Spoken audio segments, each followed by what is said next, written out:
Morning, everybody. It's DJ NV, Jess Hilarious, Charlamagne the God. We are the Breakfast Club. Let's get in some front page news. Good morning, Morgan. Good morning, y'all. It's the first of the month. Wake up, wake up, wake up. Yes, happy Thursday. So let's get into this front page news now. I hope we got time for this. Now, former President Donald Trump sat for a Q&A session with Black journalists at the National Association of Black Journalists Convention in Chicago yesterday.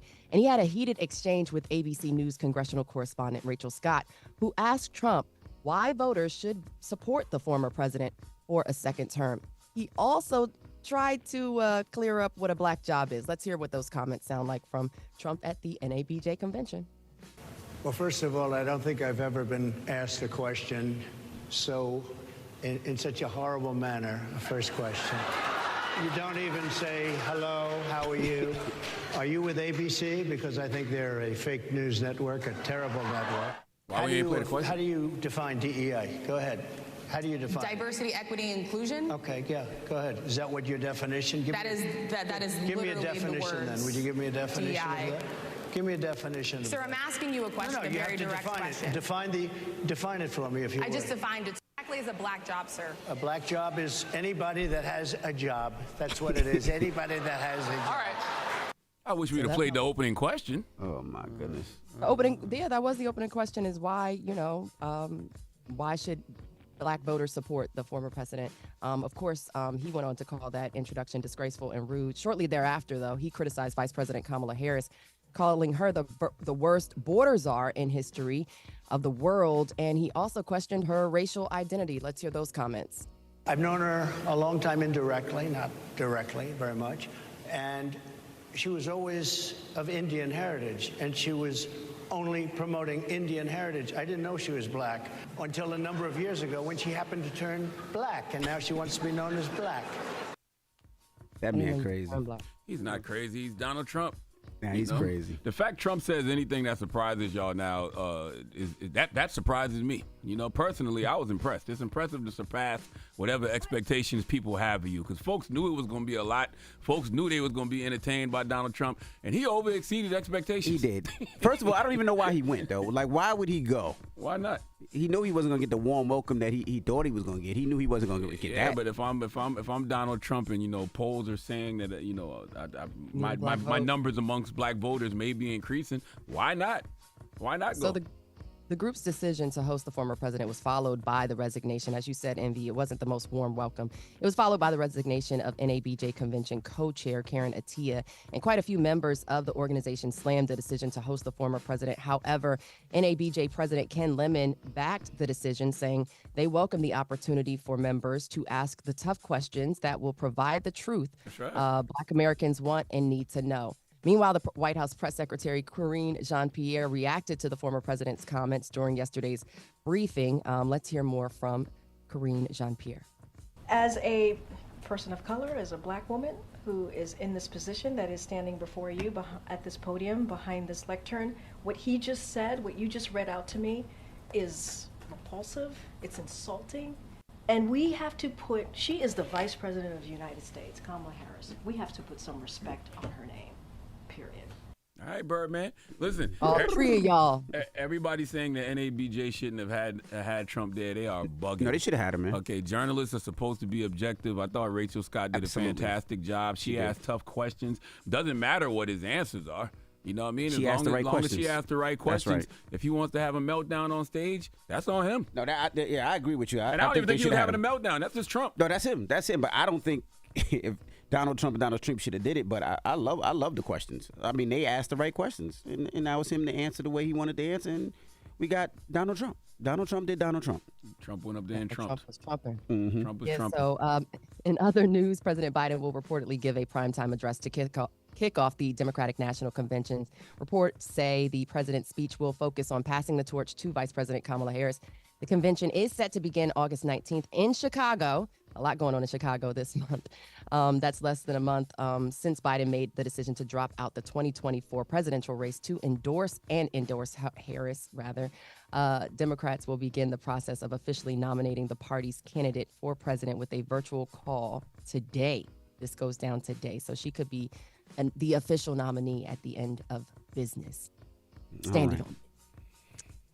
All right. Well, thank you, Morgan. I just got one question. When did we question if Kamala Harris was black enough? Well, I don't understand when that happened. I mean, she went to a HBCU. She's a member of AKAs. Like, when did we ever question the fact that she was black? I'm confused. That's an oldie but goodie from Donald Trump, though. I mean, Donald Trump also said that Barack Obama wasn't born here. So, I mean, that's one of his classic hits. Plus, that's a social media narrative, because her father is Jamaican, so they say she's not a black American woman. Yeah, we'll talk more about that in the next hour. In fact, J.D. Vance has some interesting comments about her race as well. All right, everybody else, get it off your chest. 800-585-1051. If you need to vent, phone lines are wide open. 800-585-1051. Get it off your chest. It's the Breakfast Club. Good morning.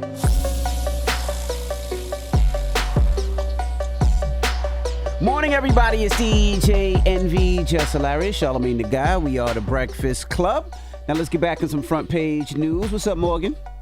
Let me tell y'all what's going on, okay? So Vice President candidate J.D. Vance is criticizing Vice President Kamala Harris for not being genuine. That's what he says. He made the comments during a rally in Arizona yesterday, calling her a phony who grew up in Canada. Let's hear more from J.D. Vance. Canada. Yeah. Kamala Harris is a phony who caters to whatever audience is in front of her. He held the most successful convention in history. He even took a bullet for the country he loves, but he didn't miss a single day of work. Now, President Trump did all of that in 1 month. Just imagine what he can do with 4 more years.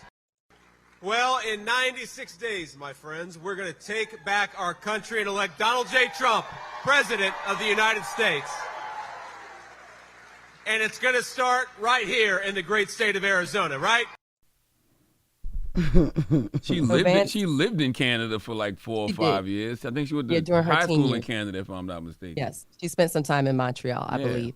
Vance also spoke about a clip of Harris in Georgia where he said she spoke with a fake Southern accent, saying, that isn't how they talk in Vancouver or Quebec or wherever she came from. So he went on to talk about her border policies as he is set to visit the U.S.-Mexico border today. Now, meanwhile, also happening today, Vice President Harris is traveling to Houston for the funeral of Representative Sheila Jackson Lee. Harris will attend the service for her longtime friend and sorority sister. The two were both members of the country's first historically black sorority, Alpha Kappa Alpha, and frequently worked together on shared legislative issues in Congress. Now, Jackson Lee passed away last month, at the age of 74 after battling cancer. Now, this marks Harris's third visit to Texas in the last month. Lee's body laid in state earlier this week, or last week, at the Houston City Hall, and President Biden also came to pay his respects last week.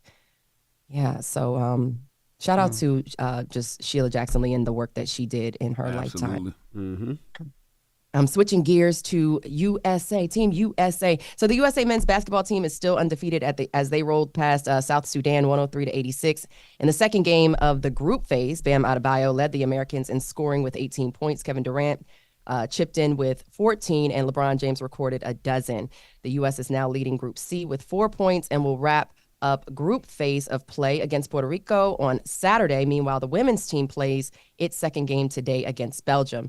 The United States did come up short in its effort in men's gymnastics all-around final at the Paris Olympics. Paul Judah and Frederick Richard finished outside the top 10 of the competition.